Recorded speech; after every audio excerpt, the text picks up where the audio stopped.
guys, welcome back. It's Shelby and today we are going to be making a craft with my new toy, the 3D Doodler. So I posted a video about this not long ago. I recently received this as a gift and it like blew my mind. It's so cool. So in that initial video, I was just opening it up, trying it out. I'd never used one before, like I said, and I didn't really know how to make it work. So I was just figuring it out and trying it out. And that was that video. I'll link that above if you want to check it out. But today's video is actually getting into a proper craft with this. Again, probably not going to be a tutorial. It's only my second time ever using it, so it's going to take a while before I actually do tutorials on this. But right now I want to share the crafts and experiences that I'm making with it with all of you. So I hope you enjoy them. And yeah, let's just get right into it. So I'm starting off by making sure that my pen is set up correctly. The light is red. I can't do anything till it's blue. And I double checked the back of the packages for the color of the stick I'm using and made sure it's on the right setting. The setting for that is either green or blue. There's a little toggle on the back. So I'm just starting out. I haven't cleared the pen out since the last time I used it because I didn't really know how, but it looks like it is going to auto eject for me, which is great. And so once all of this junk is out, I'm going to start attempting to craft it. I don't really know how to do it. It says to press firmly to the paper, so I gave it a shot and it didn't work. Luckily, this stuff comes up really well. Like, this isn't a coated paper. It's not parchment paper, waxed or anything. This is just construction paper. But the stuff comes off it really easily, so I'm hopeful once I get my project done that it's still gonna come off pretty easily. So now that I've mastered how to actually firmly press the plastic into the paper to get it to grip enough to start, I'm making my shape. I'm making a peacock feather keychain today, kind of in the peacock mood. So I'm making a circle with the blue, and it's time to change to another stick. So I just changed the toggle, and it needs to be green for this one. So the light has changed. I've put in my new stick, and I'm going to be kind of freehanding a peacock feather shape.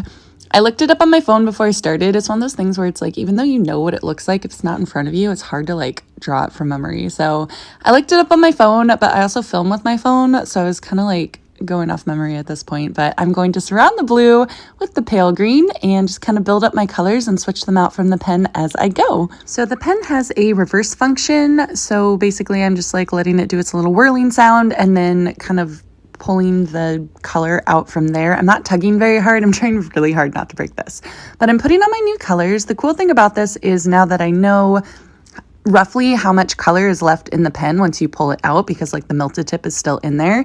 Basically, I'm just starting at a part of my project where I know the previous color that I was using can safely go without messing anything up. And then like starting from there, and then the new color melts into that plastic as it comes out. So basically, because the peacock feather has like the blue circle and then like more green underneath and a thinner green on top and then is surrounded by gold, I just like did one loop of green around the top. And then when I was switching to gold, I just started at the top. So I did another loop of green. It was still thicker on the bottom, and then it's moving into my gold swirl. So basically just keep that in mind that a little bit of the old color will still be in the pen when you switch in the new one. So now that you guys have an idea of what I'm doing and what I figured out on how to use this doodler, I'm just going to go on with the rest of the craft. So I'm putting pale green around the gold just to kind of give it as much of the peacock feather look as I can. I just chose from the colors that I had, and they were actually pretty close. But I didn't go out and buy like new colors for this project. Like I said, I'm still experimenting. But it's time to make that proper peacock shape. What I'm hoping here is that even though I'm doing basically a single layer, I'm trying to go like a thick single layer, but a single layer worth of the plastic on the ground. I'm hoping that when I lift it up into the keychain and like pull it off the paper, that it still holds its form and shape and doesn't break apart. So I'm trying to be really good about not having too many gaps and making sure all of the plastic in different colors kind of connect to one another and melt together. And then for the final outside shape, I'm just like swirling the gun kind of up and down, back and forth, trying to get those feather shapes, because you do get texture in the plastic. Like, it's not completely smooth. Like, it doesn't lay out like, you know, royal icing or whatever. Like, you can see the texture of where you brought it back and forth.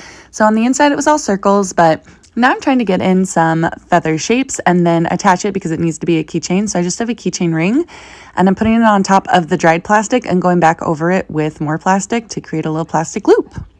Okay, so I ended up making a peacock feather keychain. It looks like this. I haven't pulled it off the paper yet. That'll kind of be the moment of truth to make sure it all sticks together and appropriately pulls off the paper. They do say to use paper in the instructions, so I'm really hopeful it turns out. Honestly though, I think I did a good job. You guys know I film on my phone and I also look everything up on my phone. So basically I looked at a peacock feather and what it looks like before I started the craft, and then I just kind of did it from memory. You guys know I'm super into peacock feathers right now, so that's why I chose it. But it's kind of like weird, even if you are choosing something that like you know what it looks like and then you like reference it right before you do it. It's hard to remember it in the moment, like what it looks like, and do a like really accurate rendition of it. So I think I did a fairly decent job. I tried, but we're gonna pull it off and see what it looks like and make sure it works. And yeah, here we go. Okay, it's actually pulling off really cleanly.